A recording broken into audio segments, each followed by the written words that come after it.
people who search for ivory-billed woodpeckers often use chest waders to go through shallow water.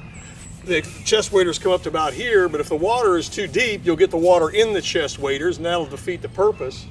So I'm trying out an approach that'll make it possible to go totally amphibious, go across water any depth. You could even swim across certain bayous if you had to.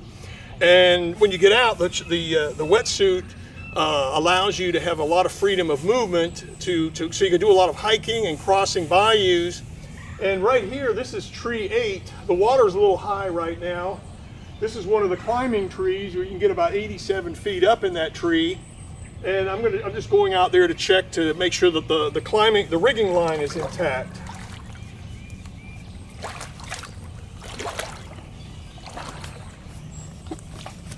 Hit a cypress knee there. You got to be careful wading across these bayous. So this is keeping the water goes into the wetsuit, but it's keeping me good and warm. So I should be able to get out and hike around and keep going in and out of the water. A lot of times these rigging lines will get tangled up. You see here there's some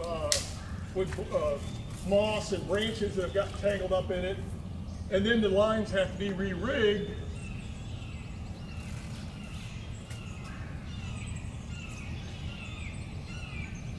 It's not clear if this line is still good, so I'm going to have to untie it in order to give it a look. So this is in February in the Pearl River Swamp in Louisiana, and so I'm in this water, which is pretty chilly. It would not be fun if I didn't have this wetsuit on, but with the wetsuit I'm perfectly comfortable.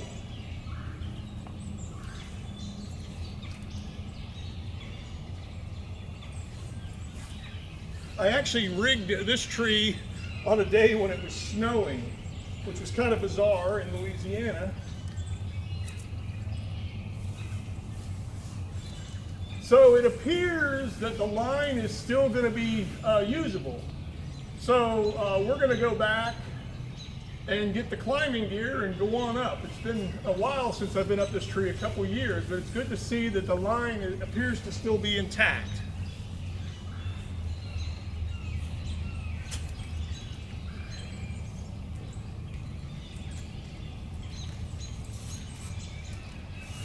When hurricanes come through, they can whip the line around and branches can fall on the line.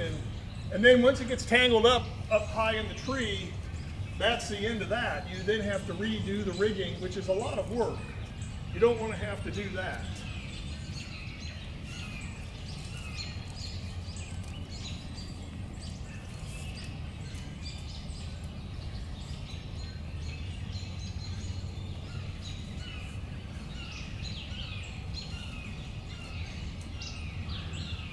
All right, so once again, this wetsuit, it gives you a little bit of buoyancy as well. And you can see my teeth aren't chattering. One could stay out in this all day and cross bodies of water, much deeper water than you could cross in waders.